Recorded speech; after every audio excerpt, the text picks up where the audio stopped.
ना आ जाइए question number 14। 13 अच्छे से समझ में आया ना।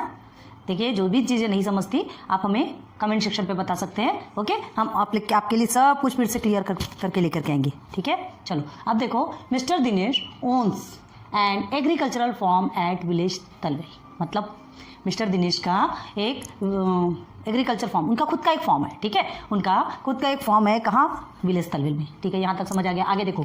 The length of the farm is 10 metre. Length of the form is 10 meter more than twice the breadth. Length of the form is 10 meter more than twice the breadth. मतलब breadth के twice से 10 metre मोर क्या है? Length है। ठीक है, अब देखो। In order to harvest rain water, मतलब खेती करने के लिए जो रेन वाटर को ही dug a square shaped pond inside the farm. मतलब जो बारिश का पानी आता है ना, खेतों में देखते होंगे कि छोटे छोटे तालाब बना के रखते हैं, छोटे और नहरें निकाल के रखते हैं कि ताकि खेतों के लिए पानी वहीं से हमको अवेलेबल हो जाए और कहीं ज़्यादा दूर जाना ना पड़े।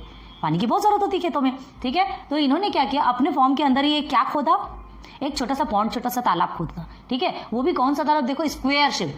यहाँ पर शेप बहुत मैटर करती है, याद रखो। देखो यहाँ पे क्या दिया सबसे फर्स्ट में? Length and breadth. तो लेंथ एंड ब्रेड्थ किस में होता है? हाँ, लेंथ और ब्रेड्थ देखो अलग अलग बता रहा है। मतलब लेंथ और ब्रेड्थ आपका किस में होगा? रेक्टेंगल। ठीक है, आपका पॉन्ड खोदा है तो पॉन्ड आपका किस पे है? Square shape. थोड़ा कोशिश करते हैं बनाने की। ठीक है, अच्छे से नहीं बना कोई बात नहीं, आप समझते हैं, आप समझदार हैं। ठीक है, अब देखो। In order to harvest rain water he dug a square shaped pond inside the farm. Farm के अंदर उन्होंने क्या किया? एक क्या खोदा? पॉन्ड खोदा। तो देखो ये जैसे आपका ये है, अब अच्छे से बना के दिखाते हैं आपको। हाँ, ये आपका फॉर्म, हमारा नहीं, आपका नहीं, दिनेश का। ठीक है, और उन्होंने यहाँ पे क्या किया? एक स्क्वायर शेप क्या खोदा? इनसाइड द फॉर्म लिखा है, याद रखो। तो ये ऐसा बनेगा। ठीक है, तो अब ये शेप बताने के लिए हमने किया था, याद रखो। तो आपसे क्या बोला जा रहा है? Agriculture farm at village Talwai, the length of the farm is 10 more. ठीक है, twice the breadth. Okay, the harvest rain water collect करने के लिए ही dug a square shaped pond inside the farm. Okay, then the side of the pond is 1/3 of the breadth. Pond का side कैसा? 1/3 of the breadth. अब square shape में है, मतलब एक साइड मिला, मतलब चारों साइड बराबर होने ना, ऑल साइड्स आर इक्वल होते हैं स्क्वायर शेप में। ठीक है, और रेक्टेंगल में क्या बोलते हैं? Opposite sides are equal. Okay, तो ये 1/3 ऑफ द ब्रेथ मतलब ये भी सब सेम होंगे। ठीक है, एंड ऑफ द ब्रेथ कहा गया? हाँ, ऑफ द फॉर्म का 1/3 of the breadth of the farm. ये जो ब्रेथ है ना, इसका 1/3 क्या है? किसका साइड है? इस पॉन्ड का side. The area of the farm is, अब एरिया ऑफ द फॉर्म, ये फॉर्म का जो एरिया है ना, is 20 times the area of the pond. Area of the farm is 20 times the area of the pond. ये pond का 20 times है क्या? Area of the form. ठीक है, find the length and breadth and form end of the pond. Of दो time लिखा है। Okay, find the length and breadth of the form end of the pond. मतलब क्या चीज फाइंड करना है आपको? एक तो लेंथ फाइंड करना है और ब्रेड्थ फाइंड करना है, किसका? फॉर्म का। ठीक है, और पॉन्ड का भी फाइंड करना है। तो पॉन्ड में तो वन साइड ये 1/3 ऑफ एक्स आपको दिया है, तो पॉन्ड में तो ऑल साइड्स आर इक्वल है, एक फाइंड करेंगे, आपको पूरा का पूरा मिल जाएगा। स्क्वायर शेप्ड है। ठीक है, क्लियर हो गई बात? यहाँ तक अच्छे से समझ में आ रहा है? अब देखो, हमें यहाँ पे ब्रेड्थ नहीं दिया गया, हमने पूरा पढ़ लिया, देखा कि आपने ब्रेड्थ मिला नहीं मिला। तो देखो सबसे पहले फर्स्ट में तो चलो ठीक है, उन्होंने विलेज तलवई में उनका एक एग्रीकल्चर फॉर्म है, वो तो खत्म। आगे देखो, the length of the farm is, आपसे क्या बोला जा रहा है? जो लेंथ है ना, of the farm is 10 more than twice the breadth. अब आपको ब्रेथ नहीं दिया गया, मतलब हम ब्रेथ किसको ले लेंगे? ब्रेथ भी हम एक्स लेते हैं। तो आपका लेंथ क्या होगा?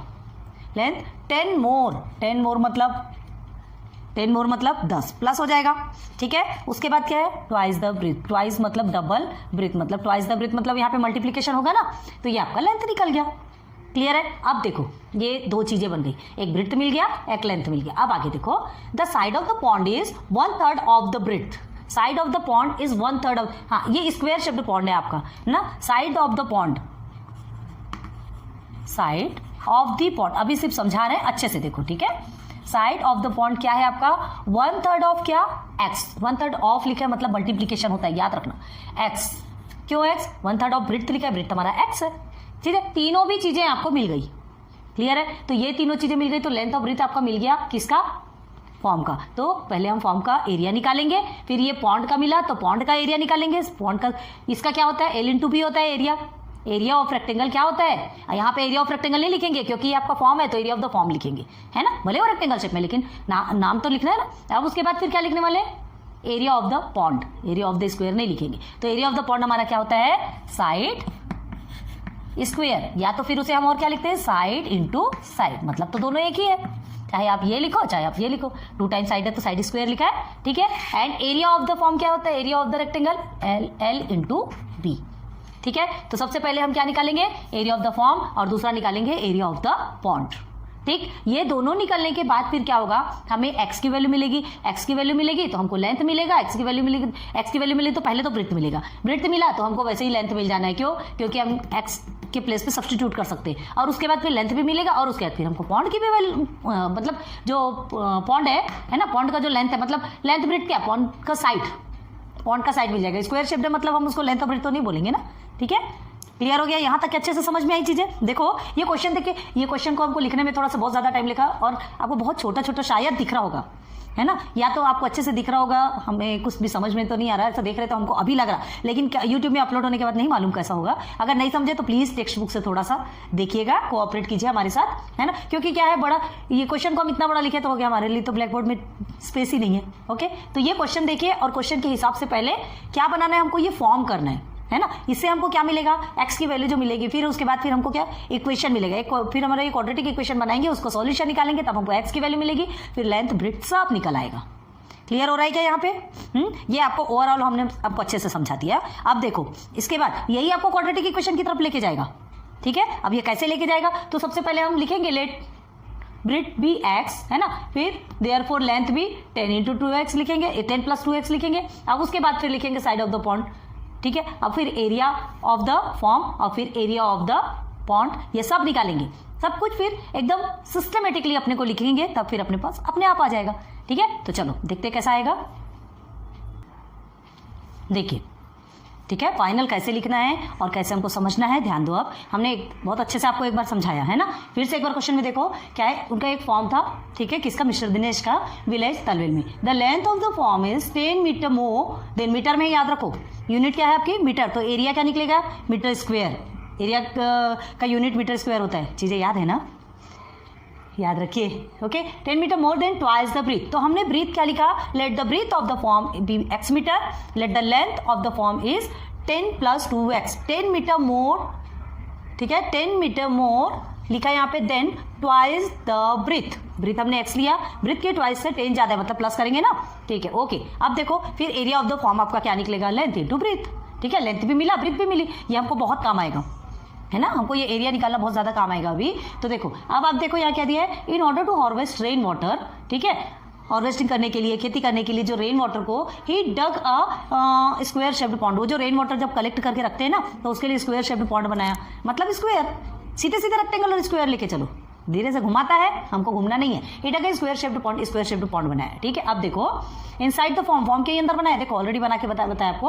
अब देखो the side of the pond is 1/3, side of the pond is 1/3 of the breadth, ये जो ब्रिथ है, ठीक है, उसका 1/3 है ये, तो 1/3 ऑफ लिखा मतलब मल्टीप्लीकेशन आएगा, 1/3 ऑफ ब्रीथ मतलब 1/3 ऑफ x, 1/3 ऑफ x, देखो हमने ये ऑलरेडी लिखा है, 1/3 मल्टीप्लाई बाय x मीटर, ये निकल गया side of the pond. Now side of the pond is equal to 1/3 into x metre. Okay, अब आके देखिए, the area of farm is 20 times the area of the pond, area of the farm, हमने ये form का एक area निकाला, ये इतना पोर्शन हमने निकाला एरिया ऑफ द फॉर्म, ठीक है, हमारा ये इतना निकला area of the farm is 20 times area of the pond, 20 times area of the pond मतलब एरिया ऑफ द पॉन्ड भी निकाला हमने, एरिया ऑफ द पॉन्ड हमारा ये निकला। देखो इक्वेशन 1 में हमारा एरिया ऑफ द फॉर्म है और इक्वेशन 2 में हमारा एरिया ऑफ द पॉन्ड है, ठीक है। तो देखो कैसे करते हैं, 1/3 इंटू x है, तो इसको हम x/3 भी लिख सकते हैं, लिखा हमने, ठीक है। और एरिया ऑफ द पॉन्ड आपका साइड स्क्वायर है, तो साइड स्क्वायर है तो ये x/3 का स्क्वायर कर दिया, ठीक है, हमारा साइड क्या निकला, x/3 निकला,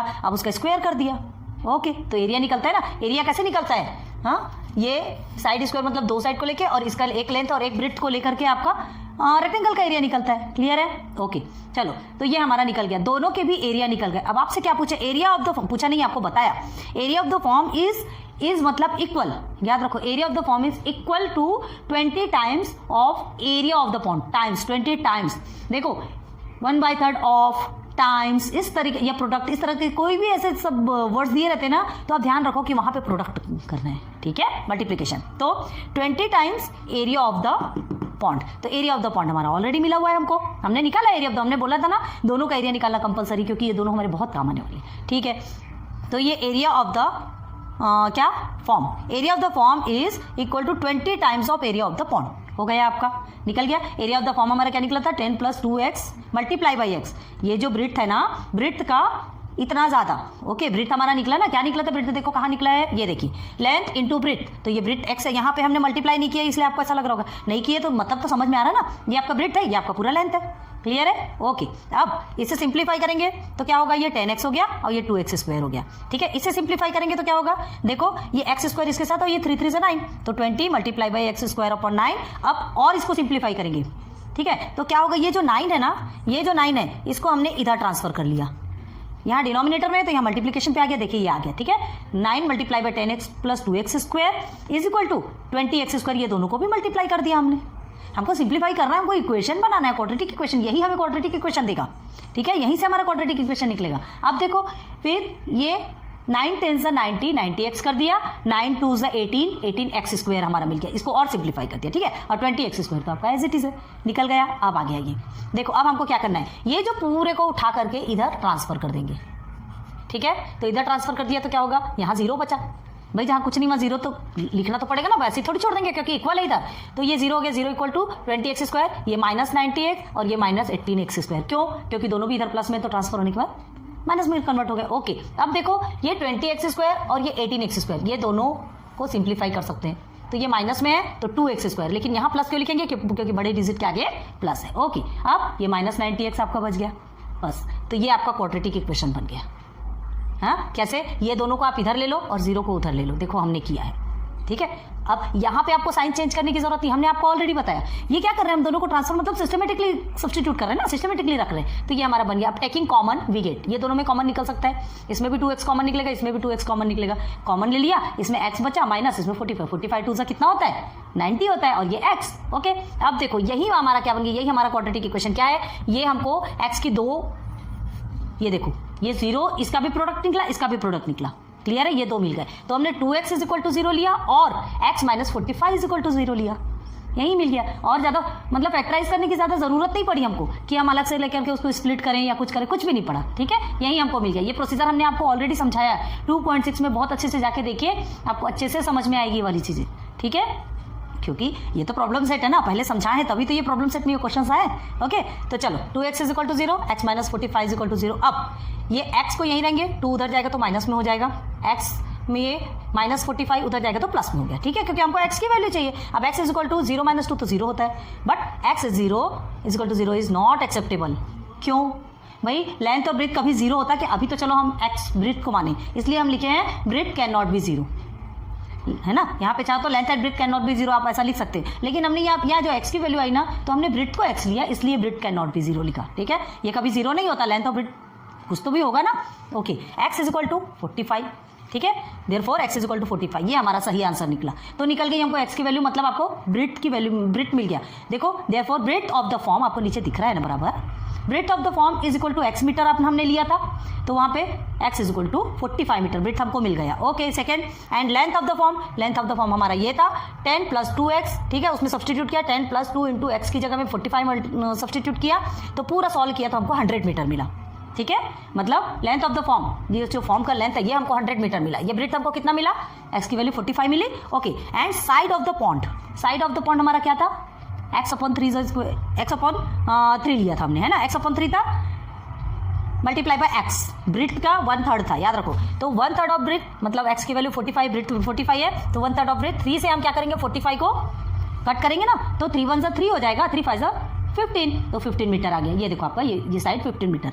तो यहाँ पर हमको एक ही चीज़ लेना है, क्योंकि स्क्वायर में क्या होता है, ऑल साइड्स आर इक्वल होते हैं। क्लियर है, अब देखो ये सब चीज़ मिल गया, बस सीधे सीधे आंसर लिखना है। Therefore breadth of the farm is equal to 45 metre, length of the farm is equal to 100 metre, side of the farm pond is equal to 15 metre. ये पॉन्ड है, याद रखो। ठीक है, क्लियर हुआ, बहुत अच्छे से समझाया, एक एक चीज़ पकड़ के समझाया, बहुत अच्छे से ध्यान दो। ठीक है, क्या है जो चीज़ें हमको, देखो कितना कितना बड़ा आंसर है, ऐसा लगता है इसको देख करके ऐसा लगता था कि भगवान इसे छोड़ देना चाहिए, आउट ऑफ क्वेश्चन कोर्स हो जाना चाहिए। हमें भी ऐसा लगता है, बड़े बड़े क्वेश्चन को बड़ा और छोटा मत देखो, बहुत ईजी है ना। बस क्या है, हमको लेंथ ब्रेथ मिल गई, एरिया निकालना है, एरिया निकल गया, सबकी वैल्यू को सब्स्टिट्यूट किया और सॉल्व कर लिया। अब इसको देख करके तो एम ही समझ में आ जाता है। ठीक है, देखो कंफ्यूज नहीं होना है, समझ आ रहा है ना आपको? प्लीज कमेंट सेक्शन पे बताइए, पहले नोट डाउन कर लो। ओके